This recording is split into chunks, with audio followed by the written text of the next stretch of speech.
कहानी के शुरू होते ही हम वरी नामी एक लड़की को देखते हैं जो अपनी बेटी मिन को लिए रात के टाइम पे कहीं जा रही थी। ये दोनों खेलते हुए जा रहे थे और यहीं पर हम नोटिस करते हैं कि वरी किसी की कॉल को कंटिन्यूअसली इग्नोर कर रही है। अब वो अपनी बेटी मिन से कहती है, चलो एक न्यू गेम खेलते हैं, मैं दस्तक दूंगी और दस्त गिनने के बाद तुम छुप जाना और तब मैं तुम्हें ढूंढूंगी। वरी दस्तक गिनते ही मिन छुप गई और वरी पेट्रोल पंप तक पहुंच गई। उसे सफर लंबा करना था, इसलिए वो अपना टैंक फुल करवा रही थी और साफ सुथरा छुपाया हुआ है। वह ऐसा क्यों कर रही है, इसकी वजह अभी तक नहीं बताई गई। वह जब एक शॉप से खाने पीने का सामान लेने जाती है तब भी वह अपनी पहचान सीसीटीवी से बचाने की कोशिश कर रही थी, जैसे वह किसी से छुपकर भाग रही हो या कोई गलत काम करके भाग रही हो। अब सामान लेकर जैसे ही वह बड़ी गाड़ी में बैठी तो परेशानी से उसका बुरा हाल हो गया, क्योंकि अब उसकी बेटी मिन गाड़ी में नहीं थी। जब वह बुरी तरह घबराई तो मिन अचानक साइड से निकलकर उसे शॉक कर देती है और यह देखकर उसे राहत मिलती है। अब वह अपना सफर जारी रखती है। वह बहुत लंबी ड्राइव कर चुकी थी और अब उसे नींद आ रही थी। इसी बीच वह एक बुरे ट्रक से होने वाले एक्सीडेंट से बच जाती है, जिसके बाद उसने फैसला किया कि वह गाड़ी को साइड में लगाकर थोड़ी देर सो जाएगी और फिर उठकर सफर जारी रखेगी। सुबह उसकी आंख एक नॉक से खुली जो गाड़ी की विंडो पर हो रही थी। पुलिस को देखकर वह इस तरह घबरा गई जैसे पुलिस उसे पकड़ने आई हो, लेकिन ऐसा कुछ नहीं था। पुलिस ने उसे कहा, आपको यहाँ से चले जाना चाहिए, यह इलाका सेफ नहीं है, यहाँ डाकू आते हैं। आपकी किस्मत अच्छी थी कि आपके साथ ऐसा कुछ नहीं हुआ। पुलिस की बात मानते हुए वह वहाँ से चली जाती है, लेकिन जाते हुए उसने यह जरूर ध्यान रखा कि पुलिस वाला न तो उसका पीछा कर रहा था और न ही उस पर नजर रखे हुए था। आखिरकार वह अपनी माँ के घर पहुँच जाती है, जो एक वीरान और सुनसान इलाके में था। वहाँ आकर वरी मिन के लिए अपने रूम में चली जाती है, जहाँ वह बचपन में रहती थी। वरी दिखाती है कि उसकी माँ ने उसकी हाइट नापने के लिए यहाँ एक निशान लगाया हुआ था। मिन भी जब उस निशान के ऊपर खड़ी हुई तो वह भी उतनी ही लंबी थी। इसके बाद वे लोग अपने कामों में लग जाते हैं और यहाँ से सीक्रेट शुरू होता है। कामों में लग गए और यहाँ एक सीक्रेट दिखाया गया कि वरी के बैग में एक रिवॉल्वर भी है। अचानक उनके दरवाजे पर होने वाली दस्तक वरी को चौंका देती है और वह बड़े डर से दरवाजे पर जाकर चेक करने के लिए जाती है। जाने से पहले उसने मिन से कहा था, तुम बिल्कुल बाहर नहीं आओगी। उसने गेट खोला तो सामने घर के केयरटेकर थे। यह देखकर उसे राहत मिली। इनका नाम वनीत था और यह बचपन से ही वरी के घर की सुरक्षा करते थे। वरी की माँ के ड्राइवर भी थे। अभी भी वरी ने इनसे कुछ अपने काम की चीजें मंगवाई थी, जिसके बाद यह आदमी कहकर जाता है, अगर आपको किसी चीज की जरूरत हो तो मेरा घर पास में है, मुझे बुला लीजिएगा। यह बात कहकर वह जाने वाला था कि अचानक उसने वरी के रूम के पर्दे हिलते हुए देखे और यह चीज वरी ने भी नोटिस की। उनके जाने के बाद वरी तुरंत कमरे में आई और मिन को डांटने लगी, मेरे मना करने के बावजूद तुमने पर्दे क्यों खोले? लेकिन मिन मना कर रही थी। उसने कहा, मैंने पर्दे नहीं खोले, मैं झूठ नहीं बोल रही मम्मी। लेकिन वरी को उसकी बात पर यकीन नहीं था, क्योंकि अगर मिन ने पर्दे नहीं खोले तो फिर किसने खोले? यह सब करने के बाद वरी अपना सामान सेट करती है और वहाँ हमें बहुत सारा कैश भी दिखाई देता है, जिसे वह छुपाकर वॉशरूम में चली जाती है। और जब वह हाथ धो रही थी तो उसे ऐसा महसूस हुआ जैसे उसके कंधे पर किसी ने हाथ रखा हो, लेकिन उसके पीछे कोई नहीं था। इसलिए उसे लगा कि शायद यह उसका वहम होगा। खाना खाने के बाद वरी और मिन टीवी देखने के लिए बैठ जाते हैं, लेकिन जैसे ही टीवी ऑन होता है उन्हें टीवी के अंदर एक अजीबो गरीब साया दिखाई देता है, जिसे देखकर मिन डर जाती है और टीवी भी फौरन बंद हो जाता है। मौसम भी अचानक खराब हो गया और वरी को भी अब हल्का सा डर लगने लगा था, लेकिन वह मिन को यह सब नहीं दिखा सकती थी, इसीलिए वह मिन को लेकर सोने चली जाती है। रूम में जाने से पहले उन्हें वहाँ एक लॉक किया हुआ कमरा दिखाई देता है। जब मिन वरी से पूछती है इसके अंदर क्या है, तो वरी जवाब देती है। और मिन जब खाना खा रहे थे तो अचानक उनके घर की लाइट फिर से फ्लिकर करने लगी। इसी दौरान मिन को वरी के पीछे एक बहुत ही खतरनाक साया दिखाई दिया, जिसे देखकर वह चिल्ला पड़ी। वरी को लगा कि शायद मिन अंधेरे से डर रही है और फिर उसे याद आया कि उसके घर में तो जनरेटर भी है। वह मिन को लेकर जनरेटर ऑन करने के लिए चली गई, जहाँ उसने देखा कि वह जनरेटर बहुत बड़ा था। यह जनरेटर तो किसी मिल को बिजली सप्लाई करने वाला लगता था। इतने सालों बाद भी एक बटन दबाने पर वह जनरेटर ऑन हो गया और घर में लाइट वापस आ गई। अब रात काफी अच्छे से गुजरने लगी। फिर मिन और वरी खेलने लग गए। वे लोग छुपने छुपाने का खेल खेल रहे थे। वरी बेड के नीचे छुप गई और मिन को उसे ढूंढना था। जिस रूम में वरी छुपी हुई थी उसी रूम में मिन भी आई, लेकिन बेड के नीचे चेक किए बिना वह चली गई। ऐसे में वरी उसे सरप्राइज देने के लिए बेड के नीचे से निकलकर उसके पीछे गई तो उसने देखा कि मिन खेलना छोड़कर ड्राइंग करने चली गई थी। मिन ने इस समय मास्क पहना था। यह मास्क उसके पास कहाँ से आया, वरी ने सोचा ही नहीं। अभी वह मिन को देख ही रही थी कि अचानक मिन ने आकर उसे पकड़ लिया। वरी होश में आई और देखा कि मिन तो उसके पास खड़ी थी, जबकि सामने की चेयर पर जो बैठी थी वह कौन थी? क्या यह उसका वहम था? वह मास्क पहने हुए मिन क्या सच में कोई आत्मा उनके घर में रहती थी? वरी इन चीजों को अपने सिर पर सवार नहीं करती, लेकिन रात में इनके साथ फिर से ऐसा ही खतरनाक वाकया घटित होता है। मिन को एक खौफनाक दिखाई देने वाली छाया नजर आती है, जिससे वह इतनी ज्यादा डर जाती है कि अब वह इस घर में रहना नहीं चाहती। वह महसूस करती है कि जो भी इस घर में है वह सिर्फ मिन को ही तंग कर रहा है। वरी भी उसे देखकर परेशान हो जाती है, क्योंकि मिन हर हाल में यह घर छोड़ना चाहती थी। वरी मुश्किल से वरी मिन को समझाकर सुलाती है। वह कहती है, देखो अब हम आपके डैड के घर नहीं जा सकते, वह घर हमारा नहीं रहा। हमारे पास सिर्फ एक ही घर है और हमें इसी में रहना होगा। अब जब सुबह होती है तो हम फिर से वरी को मिन के साथ खेलते हुए देखते हैं, और इस बार वरी को फिर से वही मास्क पहनी हुई छोटी लड़की दिखाई देती है। वरी को लगा कि वह बाहर से आई होगी। जब वरी उसे चेक करने के लिए गई तो वह लड़की आगे आगे भागने लग गई। अचानक अलमारी का दरवाजा भी बंद हो जाता है और कमरे का सारा सामान हड़बड़ी से नीचे गिर जाता है। वरी जोर जोर से मिन मिन कहकर चिल्लाती है, लेकिन मिन कहीं नहीं थी। उसने हर जगह चेक किया, अलमारी भी खोल कर देखी, लेकिन मिन उसे कहीं नहीं मिली। फिर उसने पूरा घर छान मारा। वह टॉर्च लेकर जंगल में भी गई, लेकिन मिन कहीं नहीं मिली। फिर थक हार कर उसने पुलिस में रिपोर्ट दर्ज करवाने का सोचा। इंस्पेक्टर वरी की कंप्लेंट पर घर में आ जाती है। आते ही उसने जो सबसे पहले नोटिस किया वो वरी के मुंह पर निशान थे। घर की एंट्रेंस की टाइल्स टूटी हुई थी। जब वह ऊपर देखती है तो शेड भी टूटा हुआ था। शेड के गिरने से ही ये टाइल्स टूटी होंगी। अब इंस्पेक्टर वरी से इन्वेस्टिगेशन शुरू कर देती है। वरी उसे रात में हुई सारी घटनाएं बताती है कि कैसे एक बच्ची उसे नजर आई, और जब वह उस बच्चे का पीछा करने गई तो बाद में कमरे में आने पर मिन गायब थी और मिन के कमरे का सारा फर्नीचर हवा में था। इंस्पेक्टर को वरी की इस कहानी पर बिल्कुल यकीन नहीं था। ऐसा कैसे हो सकता था कि बिना वजह कमरे का फर्नीचर हवा में खड़ा हो जाए? उसे वरी की बातों में कहीं न कहीं झोल लग रहा था। अब इंस्पेक्टर वरी से मिन के डैड और वरी के हस्बैंड के बारे में सवाल करने लगी। वरी झूठ बोल देती है कि उसने काफी सालों पहले उसे छोड़ दिया था। सारे सवाल जवाब पूछने और मिन का कमरा देखने के बाद इंस्पेक्टर वरी से मिन की फोटो मांगती है, ताकि वह लोग कार्रवाई को आगे बढ़ा सकें। लेकिन वरी के पास मिन की कोई फोटो नहीं थी, क्योंकि सारी फोटो पुराने मोबाइल में थी जो उसने आते ही गिरा दिया था। हैरानी की बात यह थी कि वरी किसी वजह से सोशल मीडिया भी यूज नहीं करती थी, इसीलिए मिन का फोटो वहाँ से भी नहीं मिल पाया था। अब इंस्पेक्टर ने जितने भी सबूत हो सकते थे इकट्ठा कर लिए थे, लेकिन ये सारे सबूत इस बात के लिए काफी नहीं थे कि मिन वरी के साथ यहाँ रहती थी। अब घर के बाहर पुलिस इंस्पेक्टर और पुलिसमैन बातचीत कर रहे थे।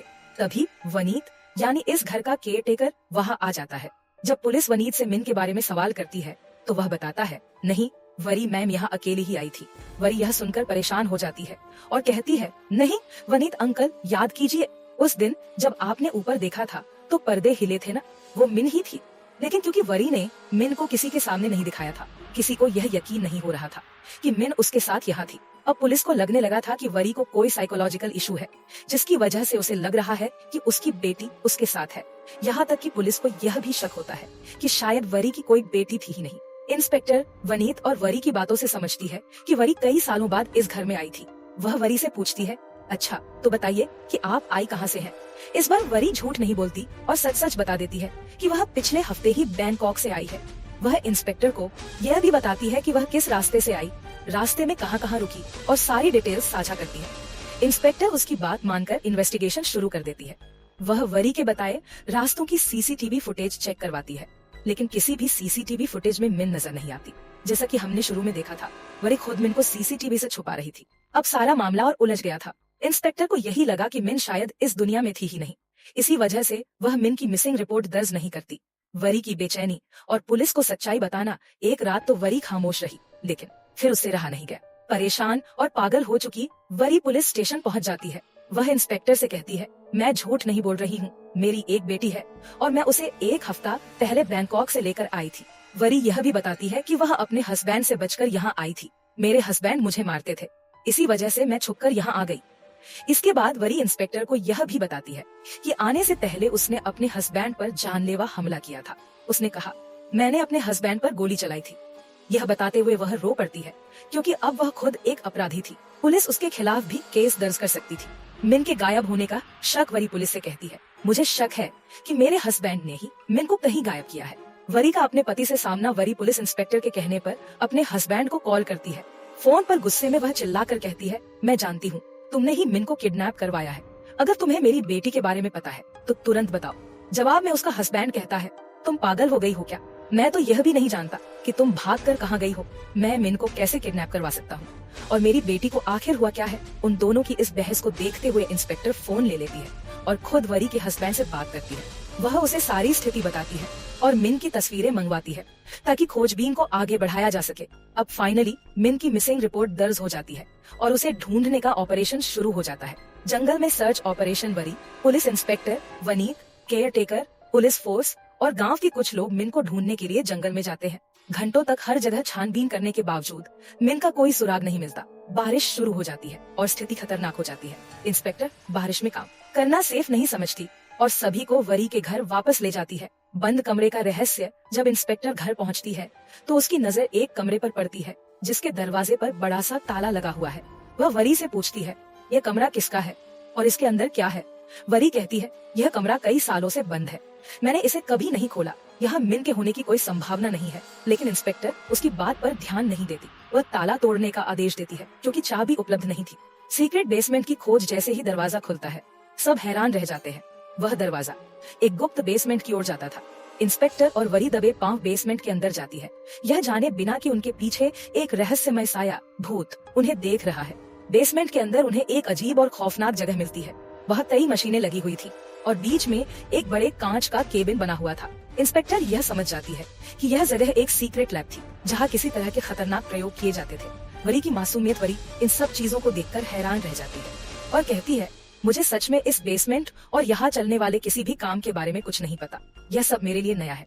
क्या बेसमेंट से जुड़े हैं मिन के गायब होने के तार? इंस्पेक्टर को शक होने लगता है कि मिन के गायब होने का मामला इसी बेसमेंट और इसके प्रयोगों से जुड़ा हुआ है। वह वहाँ मौजूद हर चीज की जांच करने का फैसला करती है। तभी कांच के केबिन से एक डरावनी आवाज आती है। बेसमेंट में और भी रहस्य छुपे हुए थे जो अब एक एक कर सामने आने वाले थे। मिरर के कैमरे के ठीक ऊपर ब्लैक कलर का गोल सर्कल बना हुआ था, जैसे किसी चीज के जलने की वजह से यह बना हो। लेकिन शॉर्ट सर्किट की वजह से इतना प्रॉपर गोल सर्कल बनना संभव नहीं था। जब उन्होंने इसे चेक किया तो पाया कि इसी बेसमेंट के ठीक ऊपर वाले रूम के फ्लोर पर भी ऐसा ही सर्कल था।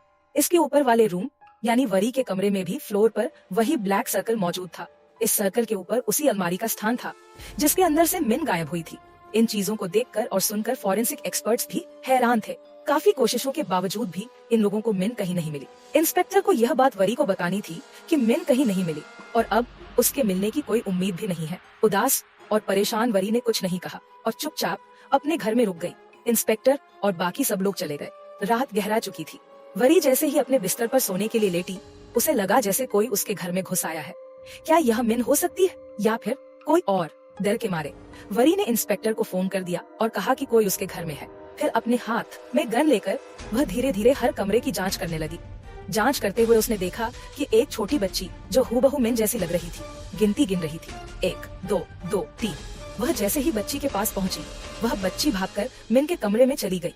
वरी ने जब कमरे में जाकर देखा तो वहाँ का सारा सामान पहले की तरह ही हवा में लटका हुआ था। यह देखकर वह बहुत ज्यादा डर गई। वह बच्ची अलमारी में जा घुसी। वरी ने हिम्मत जुटाकर अलमारी खोली, लेकिन जैसे ही उसने अलमारी खोली उस बच्ची ने वरी को अंदर खींच लिया। वरी को ऐसा लगा जैसे वह किसी गहरे कुएं में गिर रही हो। वह गिरती रही, जागता और अंत में बेहोश हो गई। कुछ देर बाद जब उसे होश आया तो वह उसी शीशे के सेल में थी जो उसने अपने घर में देखा था। इस बार उसके सामने उसकी माँ खड़ी थी और पता चलता है कि टैन में कुछ गड़बड़ी आ गई है, जिसकी वजह से उसे फौरन ही डैम के लिए निकलना पड़ जाता है और आज भी वही का प्लान कैंसिल हो जाता है। यहाँ पर हमें रिवील होता है कि वही की मोम एक इंजीनियर थी। इन लोगों की बातों से यहाँ हमें पता चलता है कि ये लोग यहाँ पर जो कुछ भी बता रही थी या कर रहे थे उसमें पिछले 33 बार से ये लोग नाकाम हो चुके हैं। लेकिन इस मर्तबा उन्हें उम्मीद है कि उनकी बनाई जी से काम कर जाएंगी। आज 36वें बार बहुत सारी उम्मीद लेकर इन्होंने दोबारा से वो मशीन ऑन की और मशीन ऑन करते ही इन्हें कुछ चेंज देखने को मिला। जमीन जोर से हिली और इनके बनाए कंटेनर के ऊपर एक ब्लैक होल बन गया। बादलों का एक ब्लैक सर्कल जिसके अंदर से बिजलियां भी चमक रही थीं और उसके अंदर कहीं से एक सैंडल भी आकर गिरा, जिस चीज से हमें पता चला कि असल में जरी की मॉम टाइम मशीन बना रही है और यह सैंडल यहाँ के सी और टाइमलाइन से आकर गिरा है। इन सभी चीजों को लेकर बर की मॉम अब बहुत ज्यादा एक्साइटेड हो चुकी थी। उसे जल्द से जल्द आप टाइम ट्रेवल को पॉसिबल बनाना था, लेकिन अभी भी इस मशीन में बहुत सारी कमियां थीं जो उसे पूरी करनी थी। अब फरी की मम, जिसे ही कहर तो आकर देखा कि उसकी फैमिली का मूड बहुत ज्यादा खराब था, क्योंकि आज वो अपनी फैमिली का सारा ट्रिप स्पॉइल कर गई थी। ऐसे में उसके हस्बैंड भी उस पर चिल्ला देते हैं कि आखिर करते क्या रहती हो, फैमिली की जिम्मेदारियां हैं, तुम पर वरी है तुम्हारे पास। और गुस्से में वो भी कह देती है, मेरे पास टाइम नहीं है वरी को पालने।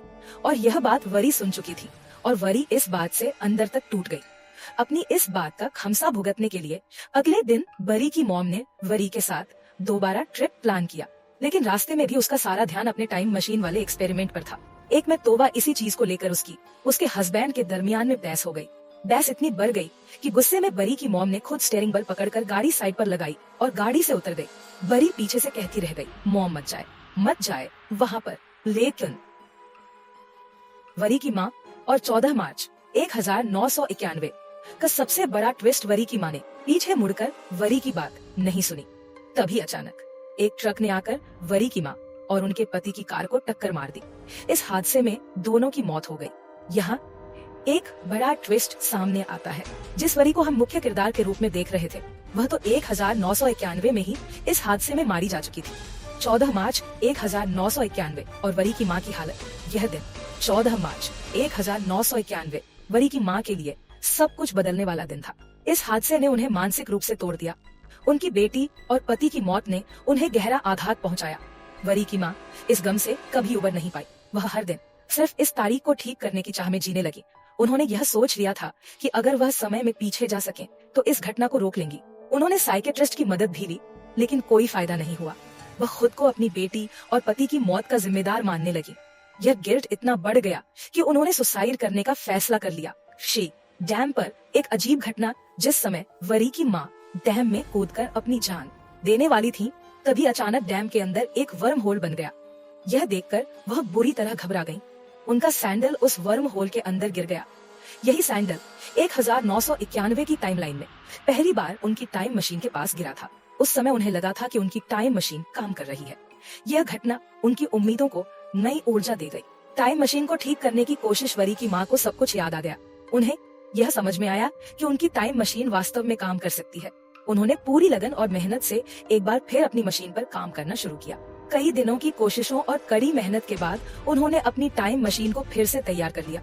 उन्होंने मशीन को 14 मार्च 1991 की तारीख पर सेट किया, लेकिन जैसे ही उन्होंने टाइम ट्रेवल की प्रक्रिया शुरू की, मशीन अचानक रुक गई। उनकी सारी उम्मीदें टूट गईं। आखिरी कोशिश और ब्लैक होल।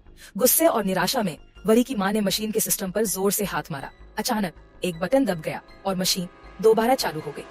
मिरर कैबिनेट के ऊपर एक और ब्लैक होल बन गया। इस बार ब्लैक होल के अंदर कुछ गिरा नहीं, बल्कि यह संकेत था कि मशीन ने समय में पीछे जाने का रास्ता खोल दिया है। मिन का गायब होना और समय के साथ जुड़ी रहस्यमयी घटना। जब मिन गायब हुई थी तो उसे किसी जिन्न ने नहीं उठाया था। असल में उसका बोर्ड के अंदर एक वर्म होल बन गया था, जिसने 2024 की टाइमलाइन को 1991 की टाइमलाइन से जोड़ दिया था। मिन, जो वरी जैसी ही दिखती थी, वरी की माँ के लिए उम्मीद की एक किरण बन गई। उन्होंने सोचा, अगर वरी नहीं है तो यह बच्ची मिन ही सही। उन्होंने मिन को गोद में उठाया और उसके साथ अपनी बाकी जिंदगी बिताने का फैसला किया। मिन, जो अभी छोटी बच्ची थी, जब जागी तो उसे यह एहसास भी नहीं हुआ कि वह किसी और समय में आ गई है। मिन का नई दुनिया में ढलना मिन को 1991 का घर बिल्कुल पहले जैसा ही लगा। उसने अपनी माँ और वरी को ढूंढना शुरू किया, लेकिन जब उसे वरी कहीं नहीं मिली तो वह जोर जोर से रोने लगी। वरी की माँ, जो अब अपनी पुरानी गलतियों को नहीं दोहराना चाहती थी, मिन को चुप करवाती है। वह उसे पहले से कहीं ज्यादा प्यार देती है, जैसा उन्होंने वरी के साथ कभी नहीं किया था। नई शुरुआत। वरी की माँ अब मिन को अपना पूरा समय देती थी। वह उसके साथ शॉपिंग पर जाती, सैर कराती और हर वो चीज करती जो एक माँ अपनी बच्ची के लिए करती है। यहाँ वनीत, वरी की माँ का ड्राइवर, को भी दिखाया जाता है। वनीत पूछता है, यह बच्ची कौन है? तो वरी की माँ झूठ बोलती है, यह मेरी रिश्तेदार की बेटी है, मैंने इसे गोद ले लिया है। सब कुछ ठीक चल रहा था। मिन भी इस नई दुनिया में खुश रहने लगी। समय मशीन की वापसी। हालांकि वरी की माँ के दिल में अभी भी अपनी बेटी और पति को खोने का दर्द था। वह फिर से अपनी टाइम मशीन को चालू करने का फैसला करती है। इस बार उन्हें यकीन था कि वह 14 मार्च 1991 के उस दिन तक जरूर पहुंचेंगी, जब उनकी फैमिली उनसे बिछड़ गई थी। उन्होंने मशीन को चालू किया और 1991 की तारीख सेट की। जैसे ही उन्होंने लीवर दबाया, सीन कट होकर 2024 की टाइमलाइन दिखाई जाती है। प्रेजेंट टाइमलाइन 2024 का खुलासा। वर्तमान समय में वरी मास्क पहनी हुई मिन को देखती है। असल में यह मिन ही है जो वरी की माँ के साथ छुपन छुपाई खेल रही थी। मारी हुई वरी को तो माँ ने 1991 में खो दिया था, लेकिन मास्क पहनकर मिन उनके साथ खेल रही थी। इसी दौरान वरी की माँ अपनी लैब में चली जाती है, लेकिन मिन ढूंढने और छुपने के खेल में एक बार फिर से अपने प्रेजेंट टाइमलाइन 2024 में वापस लौट जाती है। वरी की अलमारी के रहस्य और अतीत की कड़ी मिन, जो अलमारी में जाकर गायब हुई थी, उसे ढूंढने के लिए वरी भी उसी कमरे में गई। उसने देखा कि कमरे का सारा सामान हवा में लटका हुआ था। उसने अलमारी में झांक कर देखा और जैसे ही अलमारी खोली, वह खुद भी 1991 की टाइमलाइन में पहुंच गई। यहाँ सीन कट होकर उसी जगह पर दिखाया जाता है जहाँ वरी को ग्लास बॉक्स के अंदर होश आता है। वह अपनी माँ को देखकर स्तब्ध रह जाती है। उसे खुशी भी होती है और परेशानी भी, क्योंकि वह समझ नहीं पा रही थी कि यह सब हो क्या रहा है। वरी की माँ की प्रतिक्रिया, वरी अपनी माँ को मॉम कहती है, लेकिन वरी की माँ इससे परेशान हो जाती है। उन्हें समझ नहीं आता कि यह लड़की कौन है और क्यों उन्हें मॉम कह रही है, जबकि उन्होंने उसे पहले कभी नहीं देखा। वरी को लगता है कि वह मरकर किसी दूसरे संसार, आफ्टर लाइफ में आ गई है, जहाँ उसकी माँ भी मौजूद है। वह इसे उनके पुनर्मिलन, रियूनियन का पल मानती है। वरी का असमंजस और माँ का निर्णय। वरी अपनी पॉकेट से गन निकालती है, जिसे देखकर उसकी माँ और भी ज्यादा घबरा जाती है। वह वरी से गन नीचे रखने को कहती है। यहाँ से सीन कट होकर वर्तमान समय 2024 में आता है, जहाँ पुलिस इंस्पेक्टर वरी के घर पहुँच चुके हैं। उन्होंने पूरे घर की तलाशी ली, जंगल तक खोजा, लेकिन वरी का कहीं कोई पता नहीं चला। रहस्यमय सुराग घर की तलाशी में पुलिस को बड़ी मात्रा में कैश और एक पिस्टल मिलती है। यह चीजें इस बात का सबूत थीं कि वरी कहीं भागी नहीं थी, बल्कि वह गायब हुई थी। यदि वह भागी होती तो अपने साथ पैसे और चीजें जरूर ले जाती। सीन फिर से 1991 की टाइमलाइन में जाता है। वरी की माँ वरी से उसकी गन लेकर उसे उसी कांच के मिरर में कैद कर देती है और वहाँ से चली जाती है। वरी बार बार चिल्लाती है, मॉम मेरी बात सुनो, लेकिन उसकी माँ वापस नहीं आती। वर्तमान समय में पुलिस की तहकीकात अब सीन दोबारा 2024 की टाइमलाइन में शिफ्ट होता है। पुलिस वरी को ढूंढने के लिए गहराई से जांच कर रही है। घर की तलाशी में उन्हें वरी की फैमिली की पुरानी तस्वीरें मिलती हैं, जिनमें वरी की माँ और पिता की फोटो भी होती है। इंस्पेक्टर इन तस्वीरों के बारे में अंकल वनीत से सवाल पूछते हैं। वनीत बताते हैं, तस्वीर में जो महिला है वह वरी की माँ है। इंस्पेक्टर फिर पूछते हैं, वरी की माँ क्या काम करती थी? वरी की माँ और मिन का रहस्य खुलने की शुरुआत पुनीत अंकल इंस्पेक्टर को बताते हैं कि वरी की माँ एक प्रोफेसर थी और पास के हाइड्रोलिक डैम की इंजीनियर भी थी। इंस्पेक्टर घर में बनी लैब के बारे में सवाल करते हैं, लेकिन पुनीत को इस बारे में कोई जानकारी नहीं होती। वह सिर्फ इतना जानते थे कि वरी की माँ 30 साल पहले यह सब कुछ छोड़कर जा चुकी थी। इंस्पेक्टर कई दिनों तक जांच पड़ताल करते रहते हैं, लेकिन कुछ ठोस सबूत नहीं मिल पाता। 1991 की टाइमलाइन में वरी और उसकी माँ का सामना उधर 1991 की टाइमलाइन में वरी कई दिनों तक भूखी प्यासी रहती है। एक दिन वरी की माँ डरते हुए उसके लिए खाना लेकर आती है। खाना उसके केबिन में रखते हुए वह वरी से पूछती है, तुम कौन हो और यहाँ क्यों आई हो? तुम्हारा मकसद क्या है? वरी जवाब देती है, मैं इसी घर में रहती हूँ। मैं अपनी बेटी मिन को ढूंढ रही थी। वह अलमारी में छुप गई थी। जब मैंने अलमारी खोली तो पता नहीं कैसे मैं यहाँ आ गई। यह सुनकर वरी की माँ चौंक जाती है, लेकिन वे तुरंत कुछ नहीं कहती। वह वरी का केबिन दोबारा बंद कर देती है और ऊपर चली जाती है। इस दौरान वरी की माँ ने मिन को अपनी बेटी के रूप में स्वीकार कर लिया था और अब वरी से ज्यादा ध्यान मिन पर देने लगी थी। वरी की योजना और भागने की कोशिश, वरी अपने केबिन में बंद थी और किसी भी तरह वहाँ से निकलना चाहती थी। उसने एक योजना बनाई और बीमार होने का नाटक किया। यह देखकर पुनीत अंकल उसे चेक करने के लिए केबिन खोलते हैं। जैसे ही दरवाजा खुलता है, वरी पुनीत अंकल को धक्का देकर वहाँ से भाग निकलती है। मिन की तलाश और मुठभेड़ वरी भागते हुए बेसमेंट तक पहुँचती है, जो हमेशा से बंद रखा जाता था। वहीं उसे मिन की गिनने की आवाज सुनाई देती है। वह मिन को आवाज देती है, लेकिन इससे पहले कि मिन उसे देख पाती, वरी की माँ वहाँ पहुँच जाती है और मिन को अपने साथ ले जाती है। पीछे से पुनीत अंकल भी वरी को पकड़ने में कामयाब हो जाते हैं। वरी को दोबारा पकड़कर उसी केबिन में बंद कर दिया जाता है। वर्तमान समय 2024 में पुलिस की तहकीकात। वर्तमान समय में पुलिस वरी की तलाश में घर की गहराई से जांच कर रही थी। उन्हें कई संदिग्ध चीजें मिलती हैं, लेकिन किसी भी सुराग से जुड़ी ठोस जानकारी नहीं मिलती। इंस्पेक्टर को घर की पुरानी फाइलों में 1991 में दर्ज किया गया एक केस मिलता है। यह केस उस समय वरी की माँ और परिवार से जुड़ा था। क्या 1991 का यह केस वरी की गुमशुदगी से जुड़ा हुआ है? क्या वरी की माँ की टाइम मशीन सच में काम कर रही थी? इन सवालों के जवाब अभी बाकी है। इंस्पेक्टर की खोज और टाइमलाइन का रहस्य। इंस्पेक्टर फाइल को पढ़ना शुरू करते हैं और उसमें मौजूद सभी सबूतों पर ध्यान देते हैं। इनमें एक रिवॉल्वर भी था, जिसे इंस्पेक्टर ने फॉरेंसिक टेस्टिंग के लिए भेज दिया। जब उस रिवॉल्वर के बारे में जानकारी मिली तो इंस्पेक्टर हैरान रह गए, क्योंकि वह रिवॉल्वर 2020 में वरी के हस्बैंड द्वारा खरीदी गई थी। यह बात पूरी तरह से चौंकाने वाली थी, क्योंकि यह रिवॉल्वर 1991 के सबूतों में कैसे हो सकती थी। इसी फाइल में एक और पेज मिला जिसमें एक फोन नंबर लिखा हुआ था।